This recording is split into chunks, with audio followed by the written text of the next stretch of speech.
तो राम राम। हमारे YouTube channel पर एक बार फिर से आपका स्वागत है। दोस्तों, जैसे कि आपको पता है कि आज रक्षाबंधन का त्यौहार है। आज 9 अगस्त हो गया है। तो 9 अगस्त को आप सबको पता है कि रक्षाबंधन का त्यौहार हमारे भारत देश में मनाया जा रहा है। तो उसी पर हम आज की चर्चा रखने वाले हैं, उसी पर बात करने वाले हैं कि ये जो रक्षाबंधन का त्यौहार है ये क्यों मनाया जाता है। पिछले पौराणिक कथाओं में जो इनका रक्षाबंधन का जो मतलब वर्णन आता है या विस्तार पूर्वक जो बातें आती है वो कहाँ किस जगह से आती है, और अभी आधुनिक भारत में फिर इसका ऐसा क्या हुआ, इतिहास में ऐसी क्या जानकारी है जो रक्षाबंधन को एक हमारे धर्म में, हिंदू धर्म में एक अच्छा और भाई बहन के प्रेम वाला जो त्यौहार बताया है, उसके बारे में हम आज पूरी चर्चा करने वाले हैं। तो पहले तो मैं आपको थोड़ी जानकारी इस बारे में दे दूं कि आज आपको पता है 9 तारीख है आज, और मैं वीडियो आज शूट कर रहा हूं। तो हो सकता है वीडियो आज तो नहीं डाल पाऊंगा मैं क्योंकि अभी 2-3 दिन छुट्टी चल रही है लाइब्रेरी की। तो आज शनिवार है, फिर कल संडे है, उसके बाद लाइब्रेरी शायद 10 को या 11 तारीख को ओपन होगी। तो वीडियो शायद आपको लेट मिलेगा, 11-12 तक आपको शायद वीडियो मिल जाए। मैं कोशिश करूँगा कि जल्दी डाल दूँ, पर वो क्योंकि वाईफाई में लाइब्रेरी में वाईफाई लगा हुआ तो मैं वहीं जाके अपलोड कर पाता हूँ। तो ये तो थोड़ी सी जानकारी मैंने आपको उस वीडियो के बारे में दी। बाकी जो मेन जो हमारी बात है रक्षाबंधन के ऊपर क्यों मनाया जाता है, तो 2-3 बात हम देखो आपको जो पुरानी चीज़ें हैं, पुराने जहाँ से रक्षाबंधन निकला है वहाँ की 1-2 बातें बताते हैं आपको।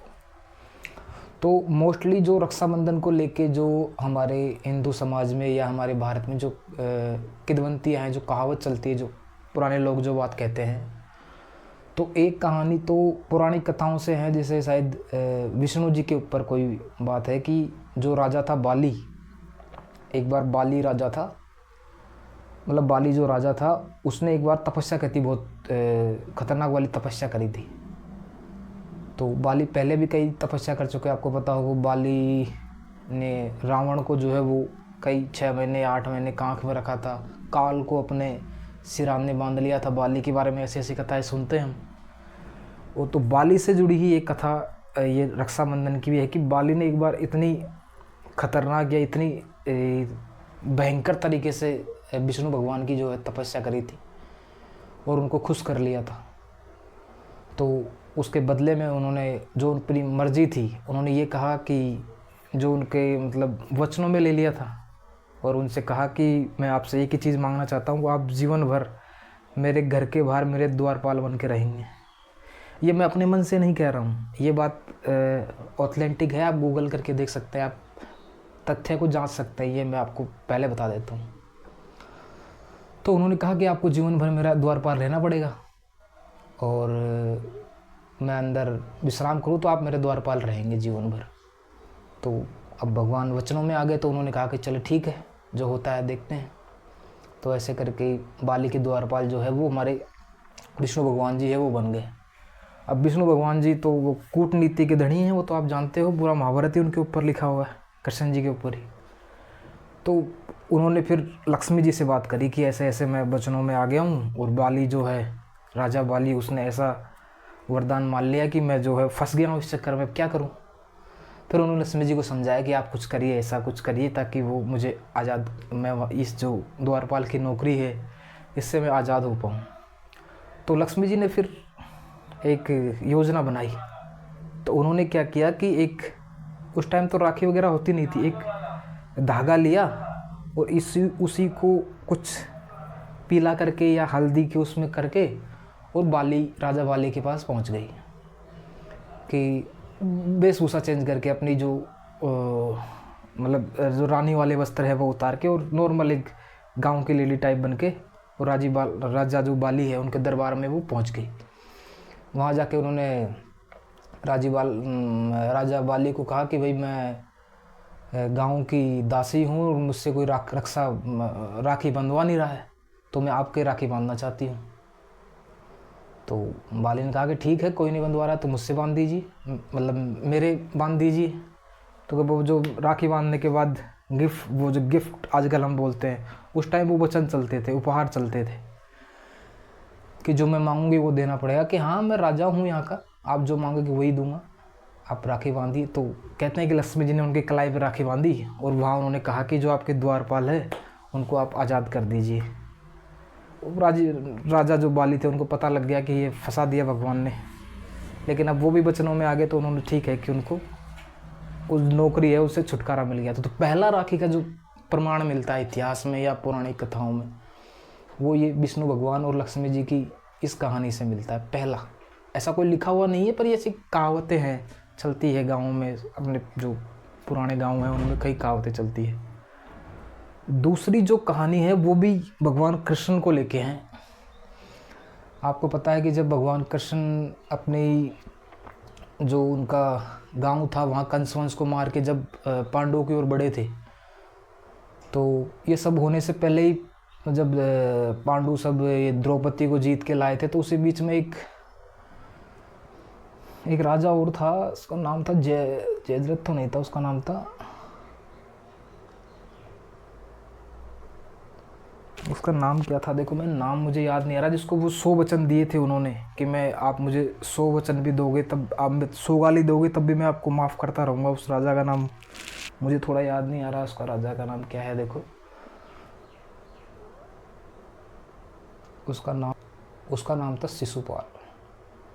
तो जब शिशुपाल युधिष्ठिर की सभा थी, उनका राजतिलक हो रहा था, और वहाँ पे जो कृष्ण भगवान भी बैठे थे और अपने बलदेव भैया और जो जितने भी राजा थे, जब पितम विषाद द्रोणाचार्य सब वहाँ सभा में बैठे हुए थे, तो उधर से वो शिशुपाल निकल के आया और वो कृष्ण भगवान की बुराइयां करने लग गया। तो ग्वाला है, तू चोर है, तू वैसे मक्कार है, वो है।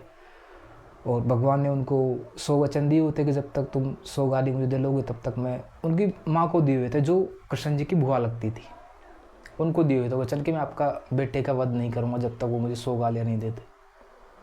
तो वहाँ पे जब शिशुपाल का वध किया कृष्ण भगवान ने, तो चक्कर से किया था सुदर्शन से, तो उस टाइम भी भगवान की थोड़ी सी उंगली जो है वो कट गई थी। तो वहीं द्रौपदी, जो हमारी महाभारत की वाली द्रौपदी है, इन्होंने क्या किया कि वो जो कपड़े को फाड़ के और उसके अपनी साड़ी को लपेट के और अंगुली पे लपेट दिया था। तो वहाँ से भी एक रक्षाबंधन का ये त्यौहार जो है लिंक करता है। उस टाइम भगवान कृष्ण ने कहा था कि ये जो उनका एग्जैक्टली अगर मैं डायलॉग बोलूँ तो उनका डायलॉग था कि आज हम तुम्हारे ऋणी हो गए द्रौपदी, ऋणी ऐसे शब्दों का यूज़ करते थे महाभारत। आज हम तुम्हारे ऋणी हो गए द्रौपदी, जब भी मौका होगा मैं तुम्हारे एक एक धागे का कर्ज जो है वो चुकाऊँ। फिर वो द्रौपदी की साड़ी वाड़ी खींची थी, द्रौपदी तिथि रहने के समय, तो भगवान ने हाथ करके, ऐसे हमने देखा है वीडियो में, वहाँ से कहते हैं कि हाँ रक्षाबंधन का एक सूत्र वहाँ बनता है। पौराणिक कथाओं में ये जो 2 ही उदाहरण हैं मोस्टली जो रक्षाबंधन के हमको मिलते हैं। तीसरा जो उदाहरण है वो थोड़ा हमारे पढ़ाई के हिसाब से अगर आप ले हिस्ट्री के जो लिखा हुआ है मेन, वो मिलता है, ये 1530 के आसपास का उदाहरण है। वो आपको पता है कि 1526 में हमारे भारत पे मुग़लों का आक्रमण हो गया था, बाबर आ गया था 1526 में। तो 1526 में जब बाबर आया तो बाबर ने 2-3 लड़ाई लड़ी। पहले तो जो दिल्ली का इब्राहिम लोदी था उसको भगाया वहाँ से कूट करके और दिल्ली पर कब्जा कर लिया। तो दिल्ली से वो आगे निकला, फिर इधर अपने मतलब दिल्ली से आगे आगरा होके अगर नीचे दक्षिण राजस्थान में जाएंगे अपन तो इधर से जाना पड़ेगा, पहले राजस्थान क्रॉस करना पड़ेगा, उसी के बाद बात तो पहुँचेंगे वहाँ पे। और राजस्थान में उस टाइम चित्तौड़ का, मेवाड़ का अपना बहुत खतरनाक रुतबा था, इधर किसी को आने, राजपूत राजा थे। तो इधर उससे पहले आपको पता अलाउद्दीन खिलजी वगैरह आ गए थे, जो खिलजियों का शासन था 1300 के आसपास। खिलजी वगैरह ने पहले ही चित्तौड़ पे ये जो पद्मावती वाला कांड है, ये तो राजपूत इधर पहले से बहुत पॉपुलर थे, इस वाले जो पश्चिमी इलाका है इसमें कि राजपूतों का राज है इधर। बाबर ने 1526 में वो उसका युद्ध लड़ा, पानीपत का युद्ध लड़ा। 1526 में फिर एक बयाना का युद्ध हुआ था, 1526 फरवरी 1526 में बयाना के युद्ध में इधर अपने थे राणा सांगा, जो चित्तौड़ के राजा थे। राणा सांगा ने बाबर को 1727 को जो युद्ध है, 1527 का जो युद्ध है, फरवरी वाला बयाना का युद्ध, उसमें बाबर को हरा दिया था। उसमें बाबर नहीं आया था, सिर्फ उसके सेनापति थे, वो खुद युद्ध नहीं कर रहा था बाबर। लेकिन 1527 फिर मार्च के आसपास, मार्च या अप्रैल के आसपास 1527 में फिर एक युद्ध हुआ, खानवा का युद्ध जिसको बोलते हैं अपन। ये बयाना, एक खानवा जो है ना, ये सब भरतपुर के डिस्ट्रिक्ट वगैरह है, ये वहाँ पड़ते हैं भरतपुर। दिल्ली से अपन नीचे चलेंगे तो भरतपुर से तो निकलना, धौलपुर भरतपुर रास्ते में आते हैं, तो वहाँ से निकलना पड़ता है अगर दक्षिण की तरफ जाएंगे तो वहाँ फिर ये चित्तौड़ के राजा पहुँचे और वहाँ उनको रोक दिया उन्होंने। फिर बाबर आगे से चलता रहा, चंदेरी का युद्ध लड़ा उसने, मतलब आगे नहीं जाने दिया उसको, वही रोक दिया था बयाना। फिर राणा सांगा को मार दिया गया खानवा के युद्ध में, और उसके बाद चंदेरी का युद्ध लड़ा, फिर घाघरा का युद्ध लड़ा 1530 के आसपास, और वो बन गया बाबर। उसके बाद फिर उसका एक बेटा आया था जिसका नाम था हुमायूं। बाबर के मरने के बाद राजगद्दी जो है वो हुमायूं को मिल गई थी। तो हुमायूं राजा था दिल्ली का। हुमायूं छोटा ही था, ज़्यादा बड़ा नहीं था, शायद उसकी छोटी उम्र थी, अभी इतनी बड़ी उम्र थी नहीं, शायद 15-17 के आसपास इतनी उम्र रही होगी, लेकिन दिल्ली का राजा था वो। 1533-34 के आसपास गुजरात का एक शासक था जिसका नाम था बहादुर शाह। बहादुर शाह जफ़र नहीं, सिर्फ बहादुर शाह। एक बहादुर शाह जफ़र और जो दिल्ली का शासन था मुगलों में, लास्ट अंतिम जो शासक है ना, जिसने 1857 क्रांति में भाग लिया था, वो बहादुर शाह जफ़र है। ये बहादुर शाह है सिर्फ, ये गुजरात का राजा था 1530 के आसपास। तो इसने क्या किया कि इधर ये जो अपना राणा सांगा था वो मर गया, उनका जो बेटा था वो छोटा था, खानवा के युद्ध में राणा सांगा मर गया। तो उसके जो छोटा बेटा था उसका नाम था उदय सिंह, वो छोटा था अभी। तो राणा सांगा की एक पत्नी थी कर्मावती करके, तो बहादुर शाह ने सोचा कि अभी शासक राजा है नहीं, बेटा छोटा है, लेडीज है तो बेचारी वो क्या करेगी, तो उसने चित्तौड़ पे आक्रमण कर दिया। गुजरात के शासक बहादुर शाह ने चित्तौड़ पे आक्रमण कर दिया। अब बेटा छोटा है, माँ कर्मावती है जो राणा सांगा की पत्नी है, अब वो क्या करे, किससे लड़े। तो कहते हैं कि उस टाइम जो 1530 के आसपास, कहते नहीं, ये ऑथेंटिक है, किताब में पढ़ी हुई बात है, राणा जो हुमायूं था उसको रानी कर्मावती ने राखी भेजी थी उस टाइम। 1530 की बात है, 1533-34 की बात है। तो वहाँ एक जो ऑथेंटिक सोर्स मिलता है ना राखी रक्षाबंधन का, वो वहाँ से मिलता है 1533-34। आप गूगल करके देखिएगा, मैं इसीलिए बार बार रिपीट कर रहा हूँ ताकि आपको ऐसा नहीं लगे कि कोई हवा में बात कर रहा है। 1533-34 में राणा सांगा की पत्नी कर्मावती ने दिल्ली के राजा हुमायूं को राखी भेजी थी। वहाँ से रक्षाबंधन का लिंक होता है, पहली बार आधुनिक जो भारत ये बना ना उसके बाद से। अब वो मुग़ल है, वो क्या जाने राखी वाखी क्या होती है। राजपूतों में तो राखी का बहुत बड़ा क्रेज़ था, लेकिन मुग़लों में नहीं जानते ये बात, राखी क्या होती है। सिंदूर भेजते तो शायद वो तुरंत आ जाता, क्योंकि सिंदूर में संभोग इंक्लूड है। तो राखी वाखी वो समझते नहीं, क्या पता क्या। और उस टाइम उस तरह की राखी भी नहीं चलती थी कि उसको राखी नाम दे दिया जाए। उस टाइम तो वही सफ़ेद वाले धागे होते थे, उनको हल्दी में रगड़ा, थोड़े से चावल उसके चारों तरफ लगाए और ऐसे भेज देते थे, इसको ही राखी कहते थे उस टाइम। तो आज भी जो राखी है वो उसी कर्मावती जी ने जो राखी भेजी थी, या द्रौपदी जी का जो सम्मान भगवान कृष्ण ने बचाया था, उन 2-3 आधारों को मान के ही हमारे भारत में राखी मनाई जाती है। ऐसी कोई वो नहीं, जैसे हम दिवाली पे लक्ष्मी जी की पूजा करते हैं, गणेश चतुर्थी पे गणेश जी की पूजा करते हैं, और ये सब त्योहारों पे हम किसी न किसी भगवान की एक की पूजा करते हैं। रक्षाबंधन पे ऐसे किसी भगवान की पूजा नहीं की जाती थी, सिर्फ भाई बहन का प्यार है। किसी एक सिर्फ घर के बाहर श्रवण कुमार को थोड़ा सा वो लगाते हैं, वो पूजा तो नहीं है, पर हाँ वो कुछ राखी बांधते हैं श्रवण को, बाकी किसी भगवान की पूजा नहीं होती है रक्षाबंधन के दिन। तो ये 2-3 कहानियाँ जो है वो रक्षाबंधन से जुड़ी हुई है, ये रक्षाबंधन के त्यौहार को लेके। जो उस टाइम क्योंकि युद्ध होते थे, उस टाइम बहन दिक्कत ज़्यादा थी, कभी मुग़ल आ गए, कभी पिंड आ गए, कभी मराठा आ गए, तो उस टाइम ये रक्षा का जो था ना, रक्षा, राखी को हम क्यों जानते हैं, क्योंकि सब ये कहते हैं फिर राखी जो है रक्षा का सूत्र है, कि ये हमारे भाई हमारी रक्षा करेंगे। तो उस टाइम युद्ध होते थे इसलिए रक्षा की ज़रूरत थी, पर आजकल ऐसा नहीं है। आजकल तो जो है ऐसे कोई युद्ध है नहीं दुनिया में कि जिससे आपके भाई को आपकी रक्षा करनी पड़े। तो आजकल वो सिस्टम नहीं रहा कि रक्षा के लिए भाई को राखी बांधो, वो सिस्टम चला गया है, वो पुरानी बातें थी। आजकल मुझे लगता है अगर किसी भाई का जो कर्तव्य है अपनी बहन के प्रति, या जो भी उसको राखी बांधती है, खास बहन नहीं है, कोई और है, काका की है, बाबा की है, जो भी आपके हाथ में राखी बांधती है, पहला जो मेरा व्यक्तिगत अनुभव है, मैं अपने आधार पर बात कह रहा हूँ, कोई ऑथेंटिक नहीं है, अनुमान से कह रहा हूँ, अपने अनुभव से कह रहा हूँ।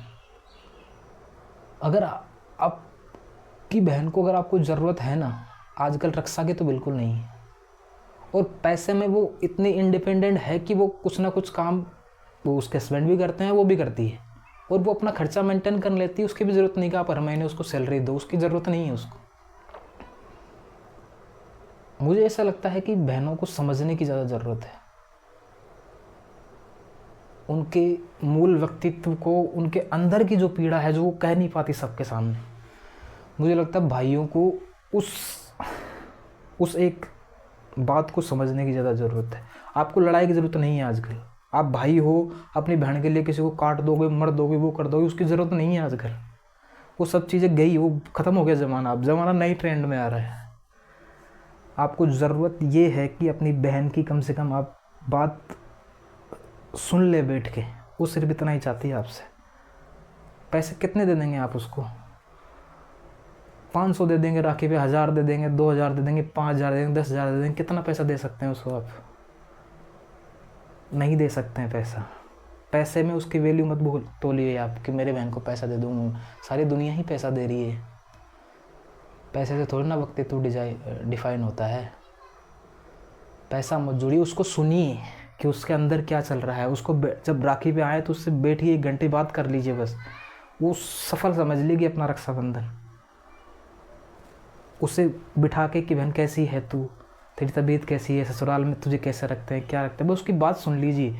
वो खुश है तो भी अच्छे से बता के जाएगी, और उसको कोई दिक्कत है ना तो भी आपको अच्छे से बता के जाएगी। पहली बात यह है कि आप उसके साथ इतना सहज हो कि वे हर बात आपसे कर सके। आजकल क्या भाइयों का रुतबा है, एक रुतबा, भाई बहन से बात ही नहीं करते। बहन बेचारी डर के मारे कुछ नहीं कह नहीं पाती है, ना ससुराल में कुछ कह पाती है। ससुराल में ये डर है कि भैया और को पता लग जाएंगे तो वो काटमारी मचा देंगे। वो पीहर में इसलिए नहीं कह पाती कि पति मारता है, ससुराल में इसलिए नहीं कह पाती कि पति मारता है, पीहर में इसलिए नहीं कह पाती कि भाई और कटमारी मचा देंगे। कई भाई हैं ऐसे, कई भाई जिन्होंने अपनी बहनों की ज़िंदगी तबाह कर दी है। छोटी सी बात हुई, उनके साथ इतना सहज थे नहीं कि वो अकेले में आके भाई को बात समझा देती। उसने रो के वो बात कही, और फिर बहन पे जब दुख आता तो भाइयों का जो खून है वो उबलने लगता है। उन्होंने जाया, जो जीजा लगता है जो संबंध में, जो हमारे पावणे जी लगते हैं राजस्थान की भाषा में, उसके चांटे मार दिए, जीवन ही ख़त्म कर दिया। बहन अब घर बैठी हुई साल भर से। ऐसा नहीं करना है, ये गलत स्टैंड है।